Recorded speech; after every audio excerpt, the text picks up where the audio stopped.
السلام علیکم۔ آج کا ہمارا لیکچر فرسٹ ایئر کے ساتھ ہے جسمانی تعلیم پر۔ جسمانی تعلیم کی تعریف کیا ہے، اس کی اہمیت کیا ہے۔ جسمانی تعلیم جو ہے مکمل تعلیمی عمل کا جزء کا عمل ہے، اور یہ وہ میدان عمل ہے جس کا دائرہ کار ان خاص سرگرمیوں کے ذریعے جو اس مقصد کے لیے منتخب کی گئی ہیں، یعنی جذباتی، سماجی، معاشی اور جسمانی طور پر صحت مند شہری بنانے میں ممد و معاون ثابت ہوتی ہیں۔ یہ لکھا ہے چارلس بچر نے۔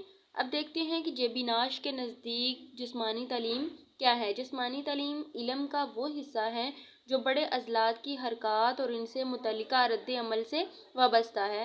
یہ لکھا ہے جے بی ناش نے۔ جسمانی تعلیم تعلیم کا وہ حصہ ہے جس کا مقصد جسمانی سرگرمیوں کے ذریعے انسان کی مکمل نشوونما سے ہے۔ اور اس کے بعد روزلڈ کیسڈی نے لکھا ہے کہ جسمانی تعلیم ان تبدیلیوں کا مجموعہ ہے جو کسی فرد واحد میں ان تجربات کی وجہ سے رونما ہوتی ہیں جن کا محور حرکاتی سرگرمیاں ہیں۔ جان ڈیوی لکھتے ہیں کہ جسمانی تعلیم میں ایسی منتخب سرگرمیوں پر عمل کیا جاتا ہے جس سے انسان طرز عمل کے بنانے میں بالیدگی اور ذہنی نشوونما کے تقاضے پورے ہوتے ہیں۔ جسمانی تعلیم پورے تعلیمی عمل کا لازمی حصہ ہے اور اس کا مقصد جسمانی، ذہنی، جذباتی اور معاشرتی طور پر صحت مند شہری پیدا کرنا ہے۔ اب ہم آتے ہیں جسمانی تعلیم کی اہمیت کے طرف۔ تو انسان کو ابتدائے آفرینش سے ہی جسمانی اقدار سرگرمیوں کا احساس تھا۔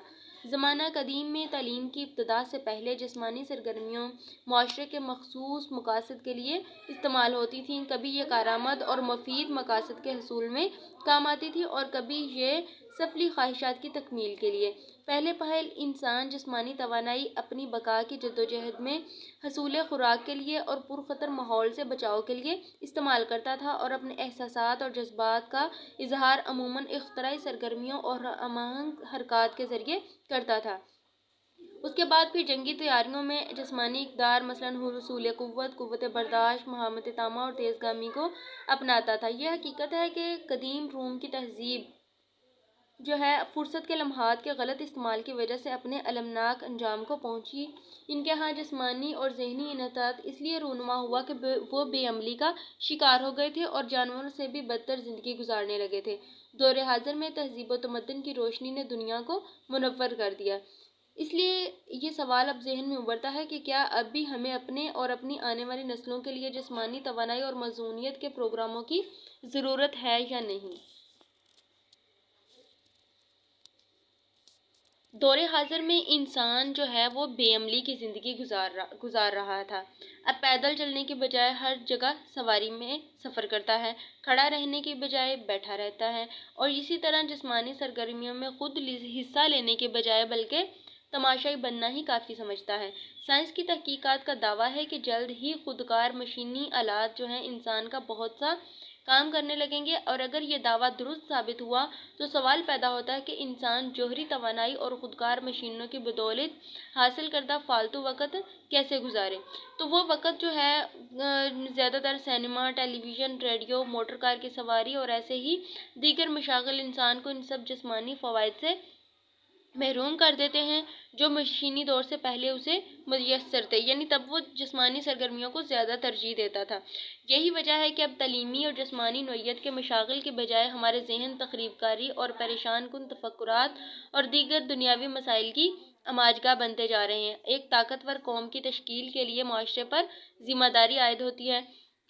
موجودہ دور کے انسان کے لیے اس کے گرد و پیش کے حالات اسے نفرت، پریشانی اور خوف سے دوچار کرتے ہیں، اور وہ اپنے ساتھیوں سے نسبتاً زیادہ مشاہرے کے حصول اور مالی بہتری کی جدوجہد میں بھی شامل ہے۔ اس لیے وہ اپنے اعصابی نظام اور جذبات کو ہم آہنگ کرنے میں دشواری محسوس کرتا ہے، حالانکہ اس کے جذبات اور اعصابی نظام جو ہے قدیم کے انسان جیسے ہی ہیں، لیکن وہ اپنے آپ کو زیادہ ڈپریسڈ محسوس کرتا رہتا ہے۔ بیشتر ڈاکٹروں کی رائے ہے کہ آج کل مندرجہ بالا قسم کی بیماریوں میں نسبتاً زیادہ لوگ مبتلا ہو رہے ہیں، اور جب تک جدید بود و بوشت میں ذہنی تناؤ کم نہیں ہوتا، زندگی 2 بار رہے گی، یعنی پہلے جو ہے ہارٹ اٹیک کا کبھی پتہ ہی نہیں ہوتا تھا، لیکن آج کل ہم دیکھتے ہیں کہ ہر دوسرے فرد کو ہارٹ اٹیک ہو رہا ہے۔ یہ شوگر جیسی بیماریاں جو ہیں یہ صرف بیٹھے رہنے سے، اس طرح کی ویٹ زیادہ ہو جانے کی وجہ سے بیماریاں جنم لیتی ہیں۔ اگر ہم پیدل واک کرتے ہیں روزانہ تو ہمیں جو ہے شوگر جیسی بیماریاں، ہیپاٹائٹس یہ نہیں لگتی۔